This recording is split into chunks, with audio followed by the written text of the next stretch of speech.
let's talk about 8 reasons why people don't buy houses. Let's get into it.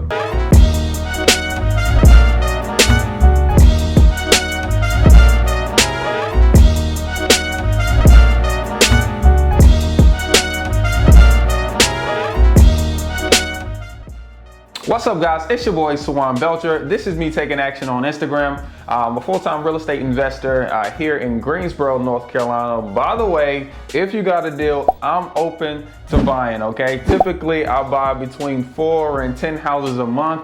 So if you have land, warehouses, single family, or multifamily, definitely send them to my email, acquisitions@bytriadhomes.com. Okay, now, yeah, I buy 4 to 10, but most people buy one house. And then there's an even bigger population that doesn't want to buy a house at all.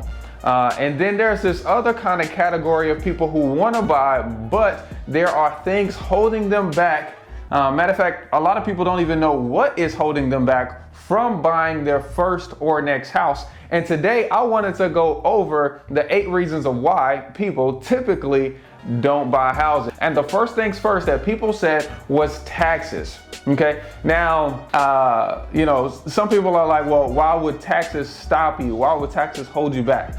Well, whenever you're qualifying for a loan, okay, this is like a serious deal, like buying a house and using the house as collateral to get a loan is very serious process. Okay, the first piece of paper that declares you the owner of a house is the warranty deed that says, hey, great, that person is the owner. Okay, when a bank lends you money so you can buy a house, they don't get recorded as the owner, they get recorded as a mortgage, okay, or a deed of trust. Okay, that's the paper that protects them. Now, there's a couple things that could not protect the bank because they're not the end all be all. They're not the most powerful, rocket ship in the sky. Okay, you have the city or like your local municipality. Okay, and then you also have the feds, the IRS.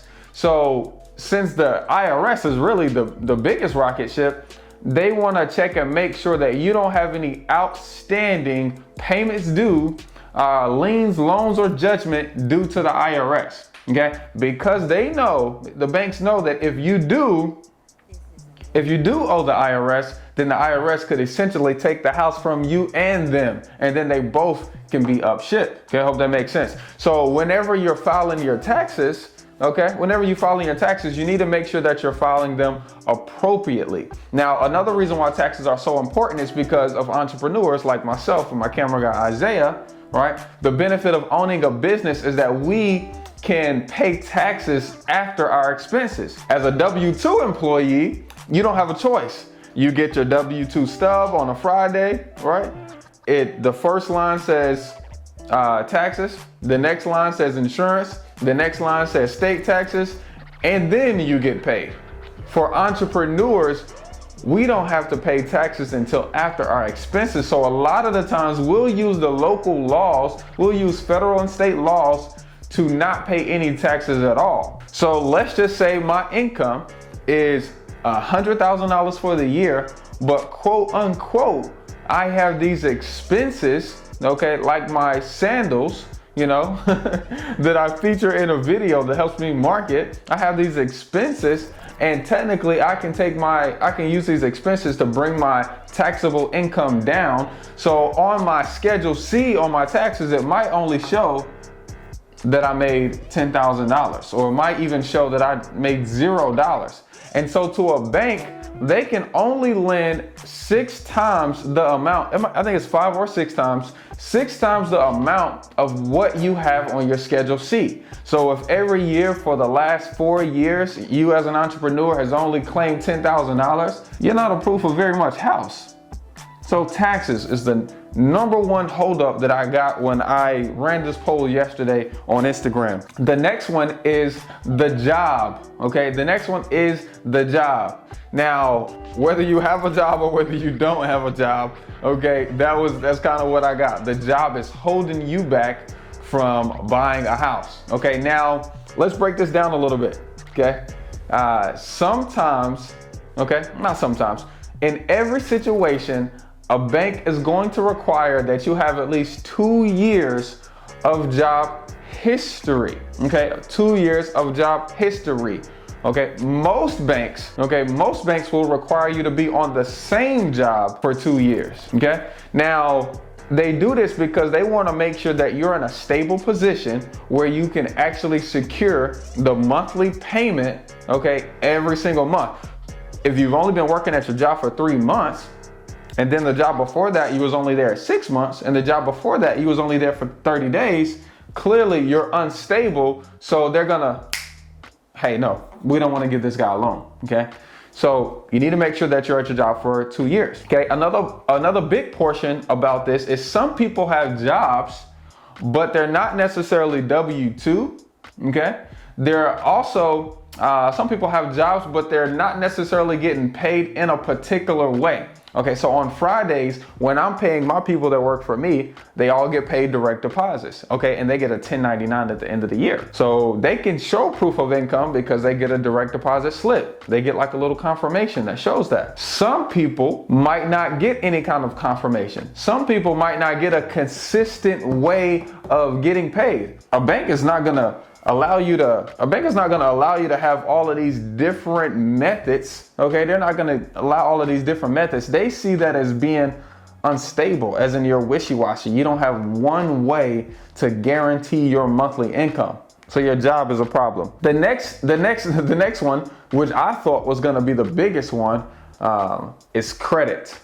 Okay, now, you know, here in the United States, we use the credit system as a way to judge. It's like a grading system on how well you manage debt. So there's levels to this. Credit is based off of how long you've had credit. Credit is also based off of how well you pay those payments. Credit is also based off of your utilization, as in you have a $1,000 limit on your credit card and you've used 100. So your balance right now is $100. That person uses credit well.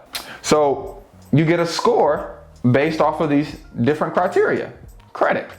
Now, for some people, we're young. You know, I'm 32. Okay, when I first bought a house, I was only 24. Technically, when I graduated high school, I was 18. So I wanted to buy a house in college. I remember being 20 years old, got a refund check. I was trying to figure out how to use my refund check from college, and I was like, well, how can I buy a house? And one of the things that was holding me back was credit. Not that I didn't have a good credit score, because I did. I had a 720 at the time, but I didn't have long enough credit history. I didn't have credit long enough to count for anything. And then I also didn't have the profile. I didn't have 3 lines of credit. Okay, I didn't have 3 lines of credit. This is what the bank told me they want to see. They want to see you have 3 like lines of credit, like revolving lines of credit, like credit cards. Okay, and they also want to see you have like 2 installment loans as well. So that's like a car payment, or that's like a personal loan.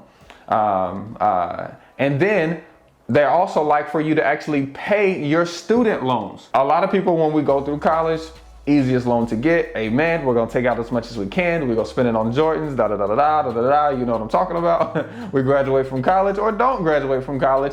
Now we have debt and we need to pay it, but through government incentives, we can defer it, we can consume it, we can do whatever. And so we don't end up paying on that debt for X amount of time. Banks want to see you pay on that debt. And if you don't, they consider you to be an irresponsible, type of borrower, or it affects your debt to income. So credit is definitely a big one. The next one is reserves. Okay. Banks want you to have a reserve because they want to be protected. Their goal is not to get the collateral, the house. Their goal is not to get the collateral in order to make money. Their goal is to simply have the easiest, least responsible way of making money is just by giving you money so you can give them interest back.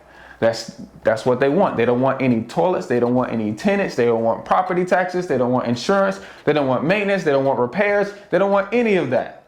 They don't want appreciation. No. They simply want interest on their money. So in order for them to be protected, to get their end result, they want to see that their borrower has at least 6 months in reserves. Now, depending on your credit situation, that could be less, okay, and it also could be more. In my opinion, from what I've seen consistently through banks want to see your expenses times 3 or the monthly payment of your new mortgage times 6. That's typically what I see. And sometimes that can be hard because you still have to come up with a down payment. Okay, speaking of down payment is the next one. So your reserves and down payment, they're two different things. So you want me to have 6 months of reserves and you want me to be able to come up with 3.5% down, 10% down, or 20% down? For a lot of people, that's not possible, or that's hard to do, because they'll have to sacrifice something, okay? Now, the down payment, let's talk about this down payment. In Greensboro, the median income is still $30,000 in Greensboro. $30,000 divided by 12. Let's do some math so you guys can understand what I'm saying. $30,000 divided by 12 is $2,500 a month.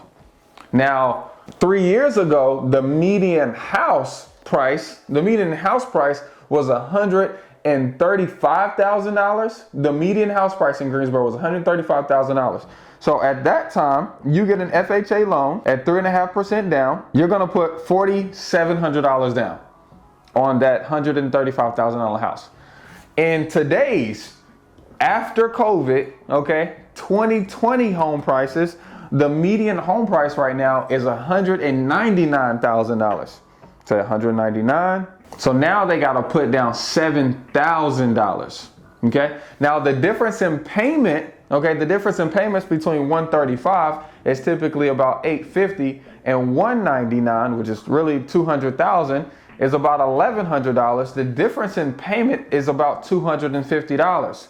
Okay. So you got to be able to make more money in this market, have more down payment, and have more reserves while prices of groceries, labor, material are going up at the same time.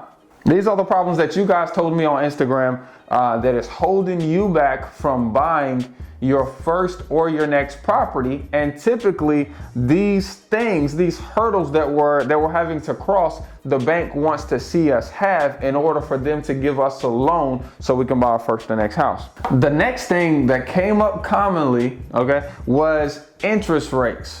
Now, I just thought this was the dumbest thing in the world. I mean, because the interest rate, I just thought that was dumb. Like, what's holding you back from buying a house is an interest rate?